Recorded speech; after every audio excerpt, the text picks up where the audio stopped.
Oppenheimer presenta. Llega a usted por cortesía de Arcos Dorados.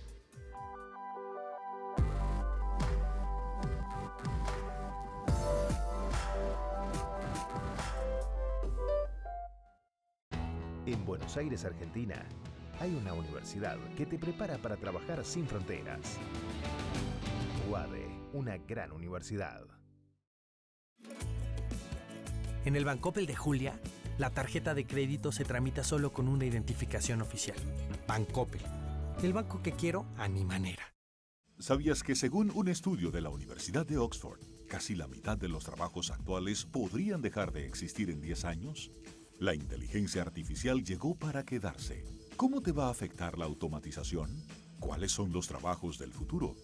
Andrés Oppenheimer te lo cuenta en su nuevo libro, Sálvese quien pueda. Y no te quedes atrás. Encuéntralo en librerías.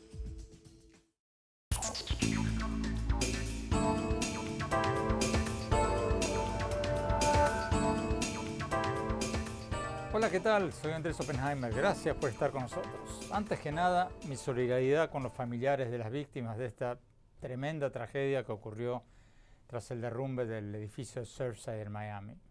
La verdad que no hay palabras para describir esta tragedia. Vayamos al tema de hoy. Lo que está pasando en Nicaragua es algo pocas veces visto en la historia reciente de América Latina.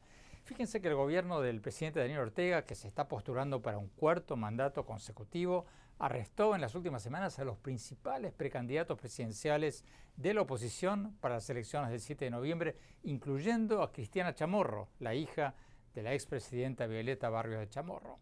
Y también mandó arrestar a un conocido banquero, importantes periodistas, hasta algunos íconos de la revolución sandinista que lo estaban criticando por la tendencia cada vez más dictatorial de su gobierno.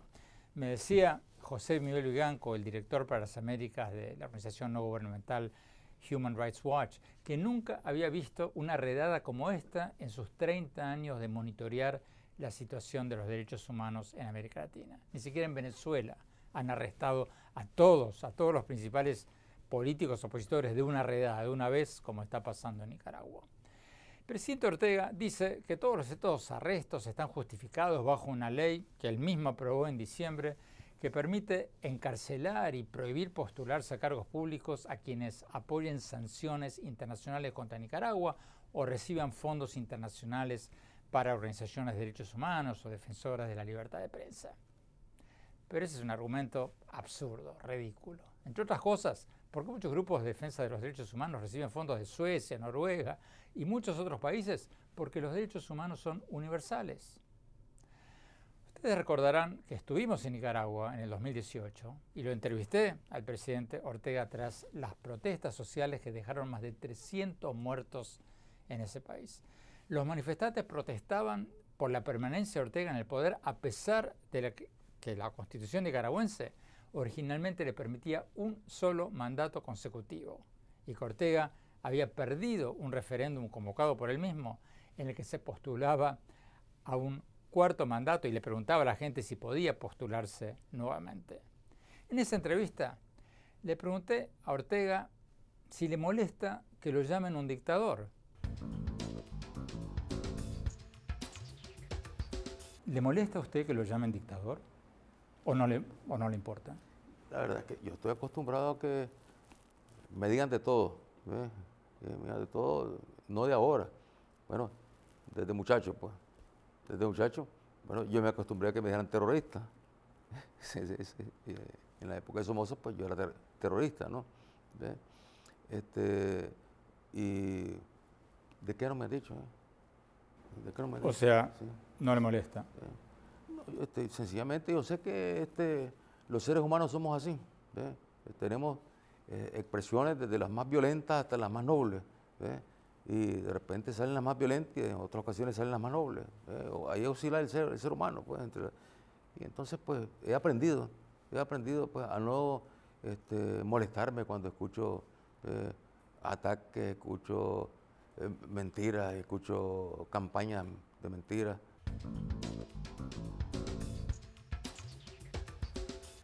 Hoy vamos a hablar con el general retirado y excomandante sandinista Humberto Ortega, el hermano del presidente Daniel Ortega.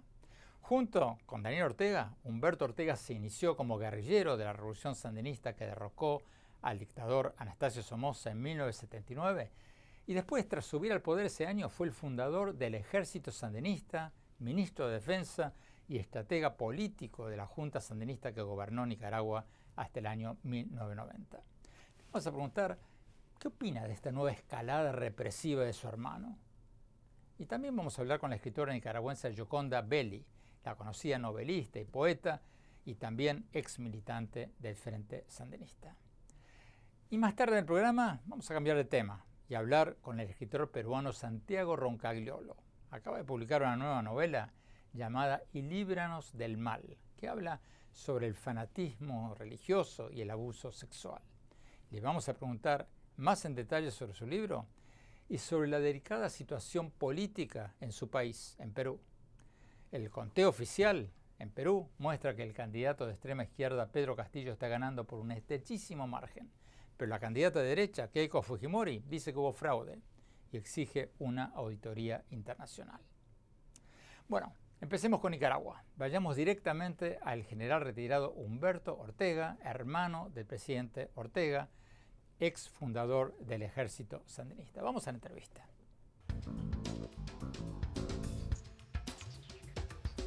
General Humberto Ortega, muchas gracias por estar con nosotros. General, su hermano Daniel Ortega ha encarcelado a los principales candidatos presidenciales de la oposición y ha expulsado o empujado al exilio a algunos de los más conocidos periodistas de Nicaragua. Déjeme preguntarle de entrada, ya simple y llanamente, ¿qué opina usted de esto que está haciendo su hermano? Hola Andrés, como tenemos poco tiempo, quiero contribuir aprovechando tu audiencia tan amplia a la solución. Y pienso que estamos en un problema en el cual la solución es predominantemente política. Y esta solución la tiene en sus manos el presidente Ortega. ¿Qué hacer? Tenemos un conflicto que se ha venido agravando desde el 2018. Y este problema que vivimos tiene a su vez su origen en la transición de la Guerra de la Paz que se dio acá en Nicaragua en 1990. El acto revolucionario que llevamos a cabo en 1979, su producto más importante que tenemos que entender es haber abierto, a pesar de todas las limitaciones, el cauce a la democracia. Y siempre he hecho énfasis en que los nicaragüenses, que estamos, nuestra sociedad muy disgregada, muy dividida, muy polarizada, no hemos podido todavía forjar ese cauce a la democracia. Y desde el 2018, este proceso se ha vuelto más complicado. Y actualmente estamos frente a unas elecciones que se van a desarrollar en noviembre y lógicamente falta mejores condiciones para que a partir de las elecciones se pueda ir superando la crisis que estamos viviendo y enrumbar el cauce a la democracia, que es nuestro principal, nuestro fundamental deber como revolucionario, ético y moral. Pero general, usted esquivó mi pregunta. O sea, ¿cómo puede haber elecciones con casi todos los precandidatos opositores presos? Y vuelvo a mi pregunta inicial. ¿Qué piensa usted del arresto de casi todos los principales líderes de la oposición en su país? No, yo estoy claro que hay una serie de personeros políticos que todavía no son candidatos, pero que quieren serlo, que en las circunstancias actuales deben superarse esta situación. Yo pienso que con una voluntad política, lo mínimo que se puede hacer es que todos estos detenidos últimos y también los primeros estén en casa por cárcel mientras se realiza esta investigación y superar todos los obstáculos que hasta ahora han habido para que se monten unas elecciones más o menos aceptables. O sea, general, ¿usted está justificando estos arrestos que han sido condenados por la OEA, por prácticamente toda la comunidad internacional, que francamente parecen absurdos ante los ojos de cualquier persona que cree en la democracia? No justifico ningún arresto, ni lo aplaudo. Realmente estos detenidos que están siendo investigados no podemos catalogarlos como los terroristas, guardias somocistas que nosotros en función de la paz pusimos en libertad para poder lograr la paz en 1988 en los acuerdos de San Juan con la contrarrevolución. Realmente fuimos capaces los sandinistas de sacar a pedido de la contrarrevolución a los 100 guardias somocistas que habían bombardeado las ciudades, que habían torturado, que habían lanzado prisioneros en los helicópteros al mar, en fin. Pero, general Ortega, ¿usted está comparando políticos opositores pacíficos que están en su casa exponiendo sus ideas con militares que habían bombardeado ciudades y torturado? No, te estoy diciendo que si fuimos capaces los sandinistas en su momento de apelar al perdón, a la comprensión por una causa de la paz y fuimos capaces de poner en libertad a esos que realmente eran criminales, ¿cómo es posible que no se encuentre un recurso de tipo político para poner en libertad inmediata a todos estos detenidos que realmente no son genocidas, no han torturado, no han lanzado a nadie a los volcanes como lanzaban los somocistas que pusimos en libertad, incandescentes, pues, los volcanes incandescentes? Entonces, yo estoy claro que estos que están detenidos no son terroristas, no han atentado en contra de la estabilidad del país. Simplemente son opositores que tienen sus puntos de vista como los tengo yo, y yo he criticado con toda firmeza y respeto al gobierno actual. Por eso yo voy a ser catalogado ahora de terrorista o de traidor a la patria. Tenemos que ir a un corte. Cuando volvamos, seguimos hablando con el general retirado Humberto Ortega y vamos a hablar después con la escritora nicaragüense Gioconda Belli y más adelante vamos a hablar de Perú con el escritor peruano Santiago Roncaliolo. No se vayan, hablemos. ¿Sabías que según un estudio de la Universidad de Oxford, casi la mitad de los trabajos actuales podrían dejar de existir en 10 años? La inteligencia artificial llegó para quedarse. ¿Cómo te va a afectar la automatización? ¿Cuáles son los trabajos del futuro? Andrés Oppenheimer te lo cuenta en su nuevo libro, Sálvese quien pueda. Y no te quedes atrás. Encuéntralo en librerías.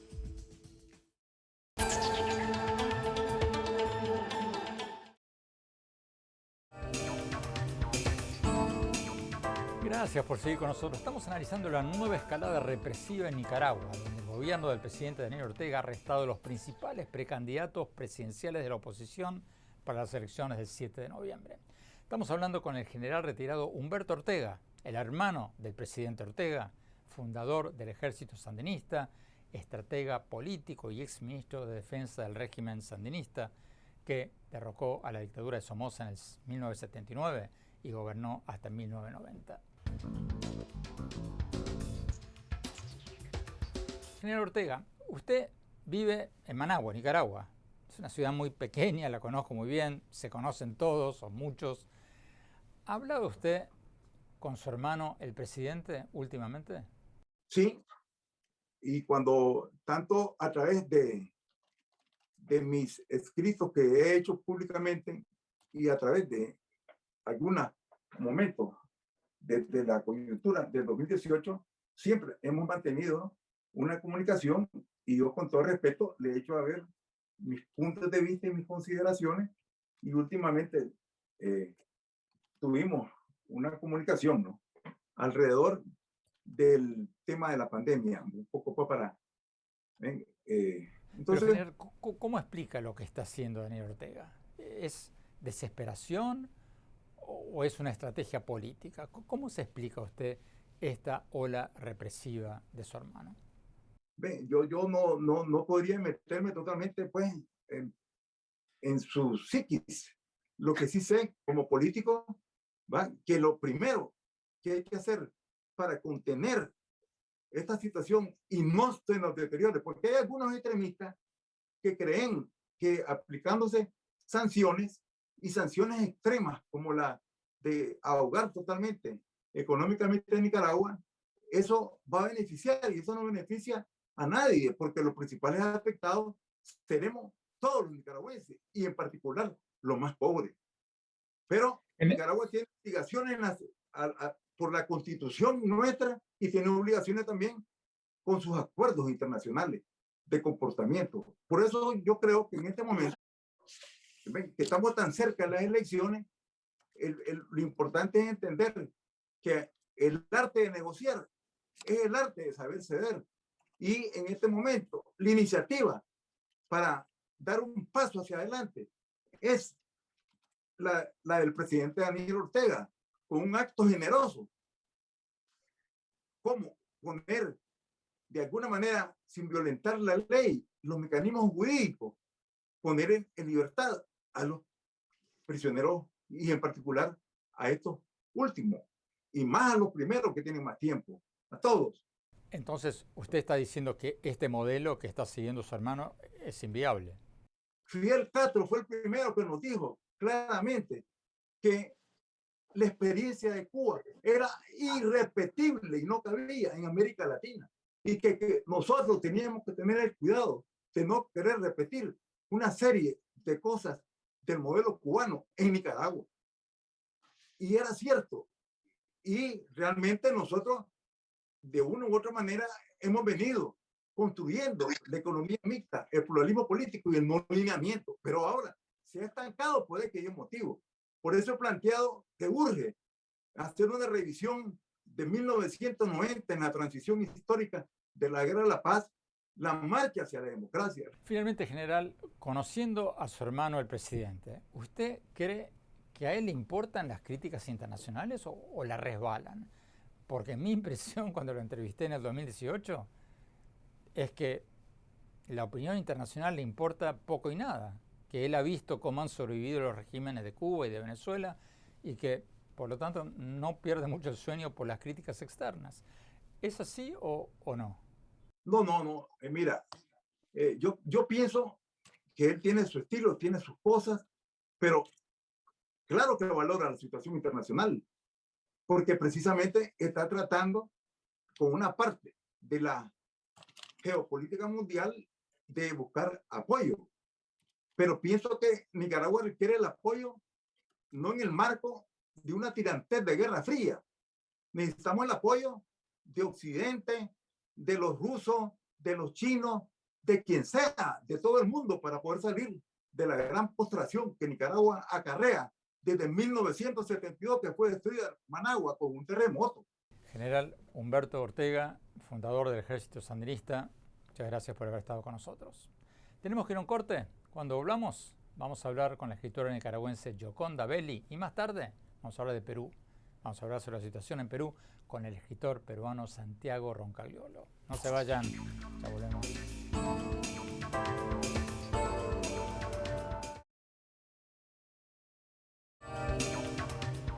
Gracias por seguir con nosotros. Estamos hablando sobre la escalada represiva en Nicaragua, donde el gobierno del presidente Daniel Ortega ha arrestado a varios de los principales precandidatos opositores para las elecciones del 7 de noviembre. Hablamos hace pocas horas con la conocida escritora nicaragüense Gioconda Belli, ex militante sandinista. Veamos lo que nos dijo.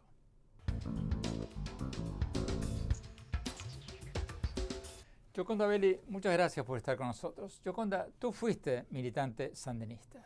¿Cómo te explicas esta ola de arrestos, no solo de líderes opositores, sino también de altos ex dirigentes sandinistas? ¿Qué está pasando?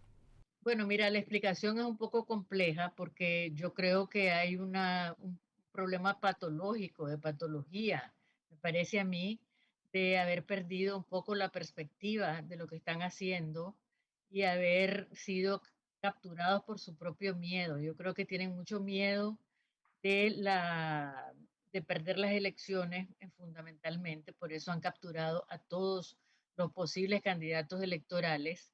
O sea, tú explicas esto más como un acto de desesperación que como una estrategia de negociación. Sí, lo explico más con, o sea, realmente ellos han hecho muchos errores. Mira, en 2018, una protesta pequeña relativamente que fue destrozada, pues destruida, dispersada de la manera más violenta, fue lo que causó la revuelta de toda la gente, porque vieron a estos muchachos siendo golpeados con palos, con una violencia tremenda, a patadas. Uno fue a parar al hospital y después, poco después, vieron la matanza, o sea, empezaron a matar muchachos que se habían escondido en una universidad, no escondidos, se habían ido a refugiar, y ahí vieron a matar a un muchachito de 15 años que les estaba llevando agua, Alvarito Conrado, y ese muchachito se murió en la cámara prácticamente. Él estaba diciendo, no puedo respirar, no puedo respirar. Eso se convirtió en un grito tremendo a nivel de toda la nación. Eso ellos ahora lo dicen que fue un golpe de Estado, no ahora, cuando se vieron confrontados con esa situación, un golpe de Estado financiado por los Estados Unidos, que es lo mismo que están diciendo ahora. Yo creo que quedaron muy traumados, Daniel Ortega sobre todo. Pero Yoconda, ¿hay algo que nos puede llegar a pensar que podría haber una intervención o una injerencia indebida de Estados Unidos? ¿O es un invento total? No, es un invento total. Mira, lo que pasa es que Cristiana Chamorro, que tenía esa fundación, Violeta Chamorro y otra gente, otros ONG en Nicaragua, recibían a cooperación internacional de la AID, de USAID, ¿verdad? Y también de la cooperación europea, de la cooperación suiza. La AID ha dicho que todas sus cuentas están limpias. Todos los otros organismos de cooperación también han dicho que las cuentas están limpias porque hay que entregar cuentas al centavo a esos organismos. O sea que es totalmente fabricado, es una fabricación para impedir que Cristiana Chamorro se pudiera presentar de candidata porque estaban aterrados ante la enorme popularidad que desde el principio, cuando ella anunció que estaba dispuesta a decirle sí a Nicaragua, dijo ella, eh, eso fue una ola enorme de aprobación y salía en todas las encuestas con un alto grado de aprobación. Y entonces eso los puso muy nerviosos. Tenemos que ir a un corte. Cuando hablamos, seguimos con la escritora nicaragüense Yoconda Belli. Y más tarde vamos a hablar de Perú. Vamos a hablar de la situación en Perú con el escritor Santiago Roncaliolo. No se vayan, ya volvemos.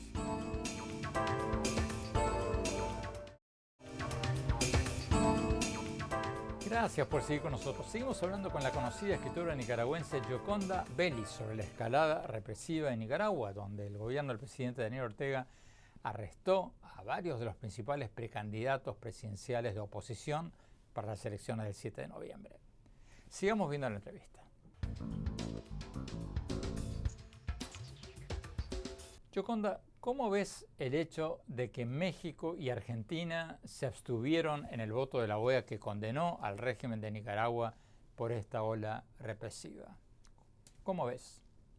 Bueno, creo que ellos tenían la idea de que iban a hacer una mediación y finalmente medio condenaron, pero no condenaron, sino que dijeron que debía de haber más libertad para los presos políticos, etcétera. Pero yo creo que es un problema de la izquierda, Andrés. Es un problema de la izquierda latinoamericana que todavía está viendo a Daniel Ortega como un representante de la izquierda y todos estos populistas usan a los Estados Unidos, al imperialismo como la gran amenaza para justificar todo lo que hacen. ¿Tú crees que esto se puede resolver, toda esta ola represiva, con un indulto o una amnistía a los precandidatos opositores presos o no? ¿O las elecciones ya están perdidas? Yo pienso que las elecciones ya están perdidas. Ellos no van a dejar unas elecciones libres porque saben que las perderían. Inclusive El colmo es que el hermano de Cristiana Chamorro, Pedro Joaquín Chamorro, dijo en una entrevista en CNN que si le proponían correr como candidato, él lo aceptaría, él estaría dispuesto a servir a Nicaragua. Al día siguiente, 48 horas después, lo echaron preso. Eso te da una idea del miedo que tienen de que surja alguna persona que pueda hacerles menoscabar su presencia y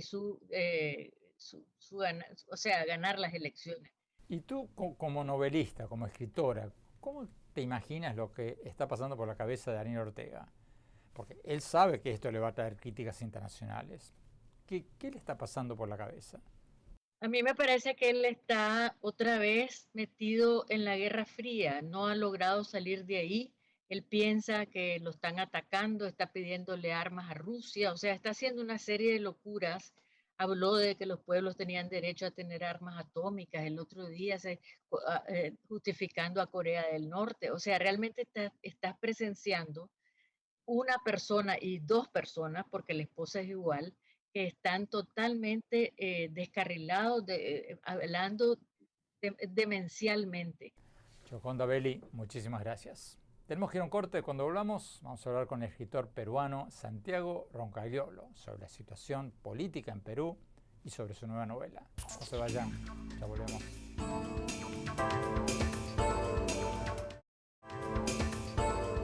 Gracias por seguir con nosotros. El conocido escritor peruano Santiago Roncagliolo acaba de publicar una nueva novela llamada Y líbranos del mal.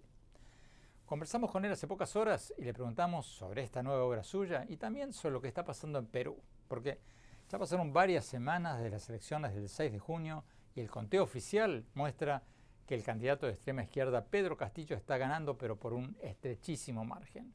Pero la candidata de derecha, Keiko Fujimori, dice que hubo fraude y exige una auditoría internacional.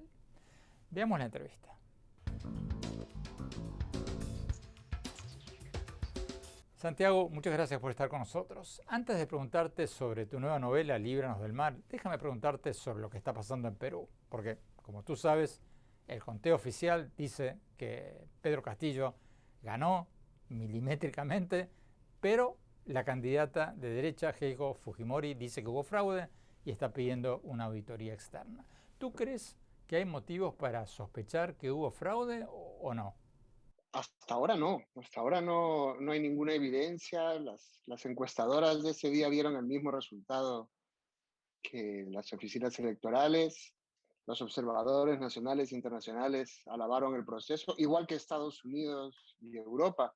De hecho, me temo que lo que ha ocurrido en este mes es que al paralizar un proceso para ignorar el resultado de unas elecciones, todas las alarmas de antidemocrático que estaban sobre Castillo se han pasado a Keiko Fujimori.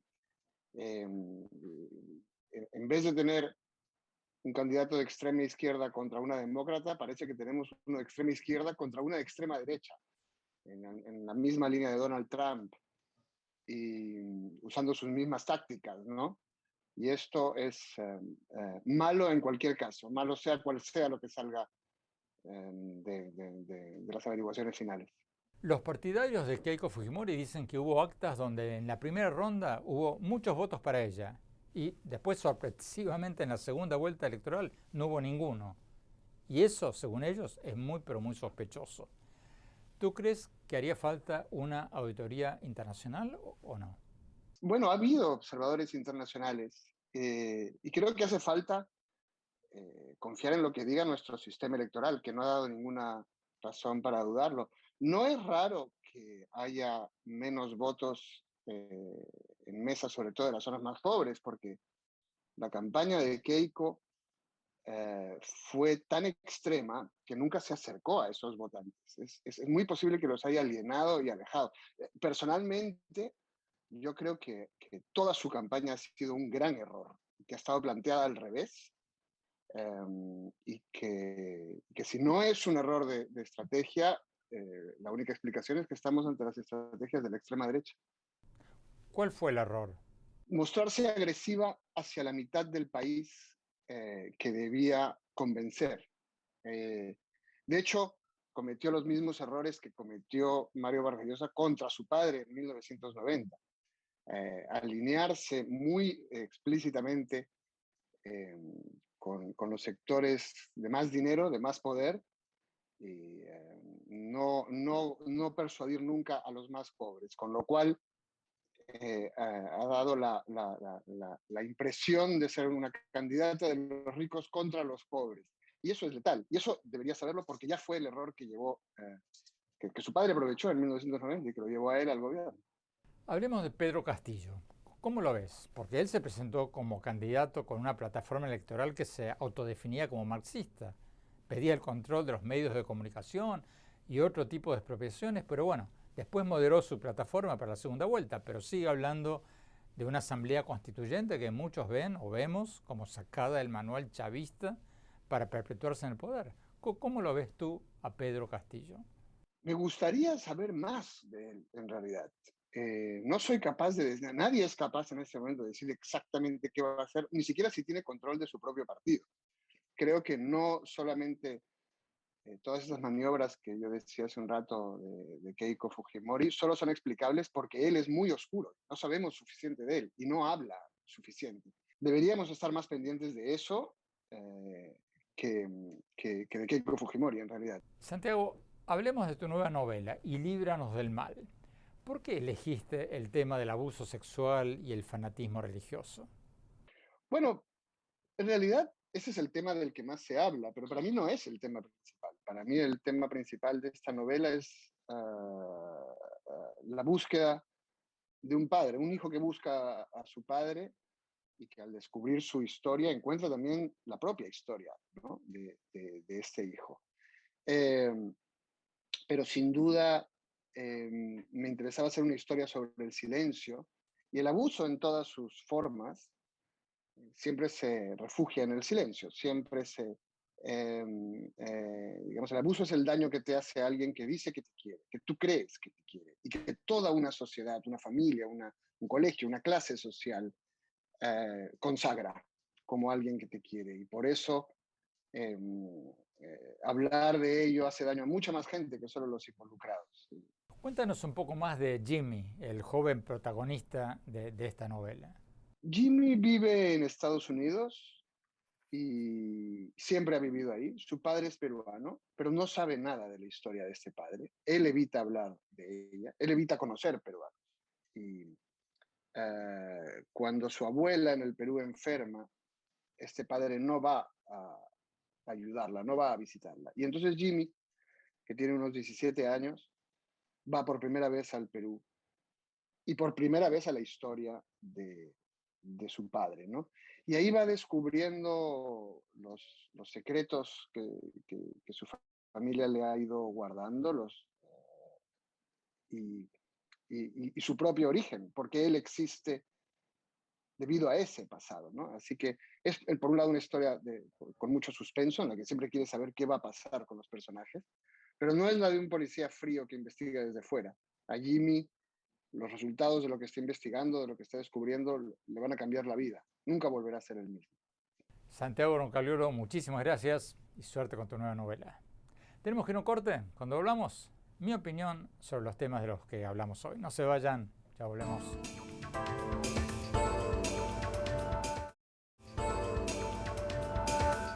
Gracias por seguir con nosotros. Mi opinión sobre lo que escuchamos hoy en el programa de hoy sobre Perú y sobre Nicaragua. En el caso de Perú, donde la candidata de derecha, Keiko Fujimori, dice que hubo fraude en las elecciones del 6 de junio, el conteo oficial muestra que el candidato de extrema izquierda, Pedro Castillo, está ganando, aunque por un estrechísimo margen está ganando. Los partidarios de Keiko Fujimori dicen que las autoridades electorales están apoyando a Castillo. Algunos incluso dicen que están vendidas. Pero los observadores de la Organización de los Estados Americanos dicen que no han visto irregularidades que pudieran alterar el resultado de la elección, por lo menos hasta ahora. Y yo creo que salvo que aparezcan pruebas contundentes de un fraude masivo, sistémico, la opinión de los veedores de la OEA va a ser la que va a tener mayor aceptación internacional. Porque va a ser difícil para los países pensar que los observadores de la OEA estén bandeados, estén favoreciendo a la izquierda en Perú cuando dictaminaron en contra de la izquierda, por ejemplo, en las recientes elecciones de Bolivia en el 2019, cuando Evo Morales alegaba que había ganado las elecciones y la misión electoral de la OEA dictaminó de que las elecciones habían sido fraudulentas. Entonces, salvo que en las próximas horas o días aparezcan pruebas de un fraude masivo, yo creo que va a prevalecer la opinión de la OEA, y el gobierno de Estados Unidos ya ha dado señales de estar confiando en los veedores de la OEA cuando dijo hace pocos días que las elecciones en Perú habían sido justas. Vamos a ver qué pasa, pero por ahora el conteo oficial y los veedores de la OEA son lo que más cuenta. Sobre Nicaragua y sobre lo que nos dijeron el general retirado Humberto Ortega, el hermano del presidente Daniel Ortega, y la conocida escritora nicaragüense Gioconda Belli, creo que esta ola represiva que estamos viendo en Nicaragua no tiene paralelo en la historia reciente de América Latina. Yo por lo menos no recuerdo ningún presidente, fuera de Cuba, claro, que haya ordenado el arresto de casi todos los precandidatos presidenciales opositores de un tirón, como lo ha hecho Daniel Ortega en Nicaragua. ¿Qué le estará pasando por la cabeza al presidente de Nicaragua? Bueno, puede ser que sea un acto de desesperación de Ortega por miedo a perder las elecciones del 7 de noviembre. Puede que Ortega esté ordenando el arresto de los principales precandidatos opositores para poder hacer elecciones con candidatos opositores de mentira, supuestos opositores elegidos por él, por el propio Ortega, para tratar de aparentar que hubo elecciones libres. ¿Pero alguien va a creerle? ¿Alguien va a creer que son elecciones libres? Cuando los principales partidos opositores han sido proscriptos o se les ha quitado el nombre del partido.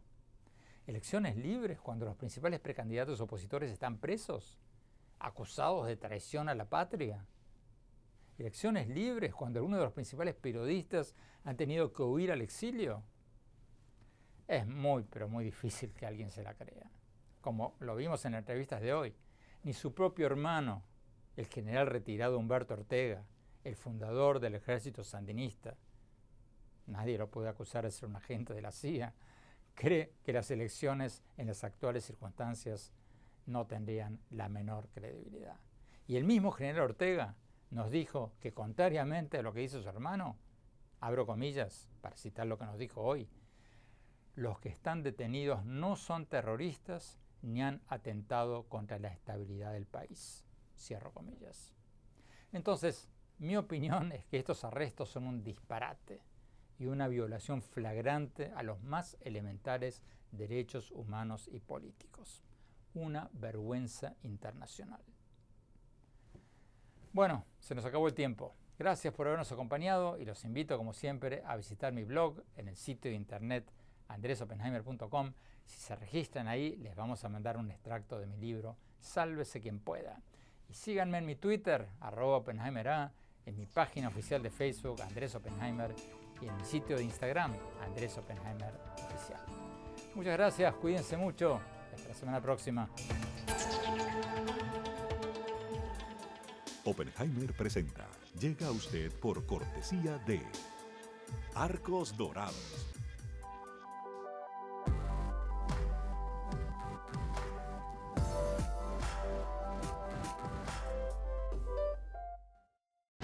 En Buenos Aires, Argentina, hay una universidad que te prepara para trabajar sin fronteras. UADE, una gran universidad. En el Bancoppel de Pedro, el préstamo digital se obtiene a través de un sencillo SMS.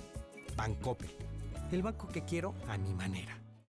¿Sabías que según un estudio de la Universidad de Oxford, casi la mitad de los trabajos actuales podrían dejar de existir en 10 años? La inteligencia artificial llegó para quedarse. ¿Cómo te va a afectar la automatización? ¿Cuáles son los trabajos del futuro? Andrés Oppenheimer te lo cuenta en su nuevo libro, Sálvese quien pueda. Y no te quedes atrás. Encuéntralo en librerías.